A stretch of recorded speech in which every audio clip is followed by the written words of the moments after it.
بسم اللہ الرحمن الرحیم۔ السلام علیکم۔ پرانے وقتوں کا ذکر ہے۔ رات بصرہ کے ایک شخص نے حج کا ارادہ کیا، جس کے لیے اس نے دن رات محنت مزدوری کر کے حج کے لیے اپنا زادیرہ اکٹھا کیا۔ اس وقت لوگ قافلوں کی صورت میں حج پر روانہ ہوتے تھے۔ قافلے کے افراد کو جمع کرنے کے لیے ایک انتظارگاہ بنائی گئی تھی، جو اس کے گھر سے کچھ ہی دور تھی۔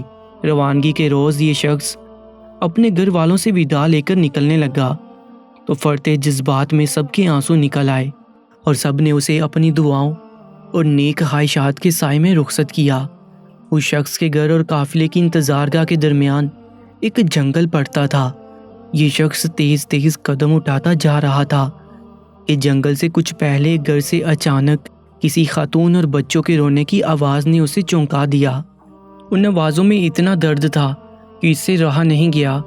وہ گھر کے قریب پہنچ کر کان لگا کر کھڑا ہو گیا تو اس نے سنا کہ وہ خاتون رو بھی رہی تھی اور ساتھ ہی ساتھ اپنے بچوں سے کہہ رہی تھی، بیٹا آج میرے پاس تمہیں کھلانے کے لیے کچھ بھی نہیں ہے۔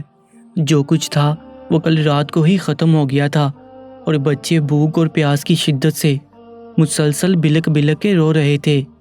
ایک طرف قافلے والے اس کا انتظار کر رہے تھے اور دوسری طرف ایک بھوکا خاندان کسی غیبی مدد کا منتظر تھا۔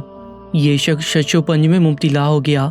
آخر آسمان کی طرف نگاہ کر کے ہاتھ بلند کرتے ہوئے اللہ سے گویا ہوا، یا اللہ آج میں عجیب دوراہے پر کھڑا ہوں۔ ایک طرف تیری عظیم عبادت ہے اور دوسری طرف یہ بے بس خاندان۔ نہ میں تیری عبادت چھوڑنا چاہتا ہوں اور نہ ان لوگوں کو اس حال میں چھوڑ سکتا ہوں۔ تو ہی رہنمائی کر، میں کیا کروں؟ اور اگلے ہی لمحے اس شخص نے اس گھر کا دروازہ کھٹکھٹایا۔ خاتون نے دروازہ کھولا تو یہ شخص بولا، بی بی میں نہیں جانتا کہ تم لوگ کون ہو، میں بس ادھر سے گزر رہا تھا کہ تمہارے رونے کی آواز نے مجھے رکنے پر مجبور کر دیا۔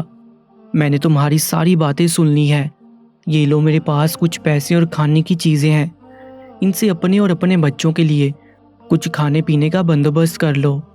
وہ خاتون اپنے جذبات پر قابو نہ رکھ سکی اور روتے ہوئے بولی، اے اجنبی، پچھلے دنوں میرے شوہر کا انتقال ہو گیا تھا، تبھی سے ہم پر مصیبتوں کے پہاڑ ٹوٹ پڑے ہیں۔ آپ کی بہت بہت مہربانی جو آپ نے ہم غریبوں پر اتنا رحم کیا۔ اللہ آپ کی دلی مراد پوری کرے۔ حج سے بڑھ کر اس شخص کی دلی مراد اور کیا تھی، لیکن حج پر جانے کے لیے کل سرمایہ تو راہ خدا میں قربان کر دیا تھا۔ اب یہ شخص نہ تو واپس گھر جا سکتا تھا کہ گھر والے کیا سوچیں گے۔ حج کیے بغیر واپس آ گیا اور نہ ہی بغیر زادے راہ کے وہ قافلے میں شامل ہو سکتا تھا۔ چنانچہ وہ قریب کے جنگل میں چھپ کر بیٹھ گیا اور حج کے دنوں کے گزرنے کا انتظار کرنے لگا۔ کچھ دنوں کے بعد جب حج کے دن گزرے اور اس کے قافلے کے لوگ جنگل کے راستے اپنے اپنے گھروں کو جانے لگے تو یہ بھی چپکے سے ان میں شامل ہو گیا۔ تبھی ایک شخص اس سے مخاطب ہوا اور بولا، جناب حج مبارک ہو، میں نے آپ کو فلاں جگہ آب زمزم پیتے دیکھا تھا۔ پھر کچھ دیر کے بعد ایک اور شخص بولا، میں نے آپ کو سعی کرتے دیکھا تھا۔ ایک اور شخص بولا، میں نے آپ کو طواف کرتے دیکھا تھا۔ غرض کے ہر حاجی اس کی حج کے موقع پر موجودگی کی دلیل دینے لگا۔ یہ شخص گھر پہنچا، گھر والوں نے بھی پرتپاک استقبال کیا اور حج کی ڈھیر ساری مبارکباد دی، لیکن یہ شخص اندر ہی اندر پریشان تھا کہ میں تو حج پر گیا ہی نہیں تھا، تو پھر کیوں ہر حاجی میرے وہاں پر موجود ہونے کی بات کر رہا ہے؟ ظاہر سی بات ہے حج سے واپسی پر کوئی حاجی جھوٹ تو نہیں بولے گا، لیکن ماجرا کیا ہے؟ یہ سمجھ سے باہر ہے۔ انہی سوچوں میں گھومتے گھومتے اسے نیند آ گئی اور وہ سو گیا۔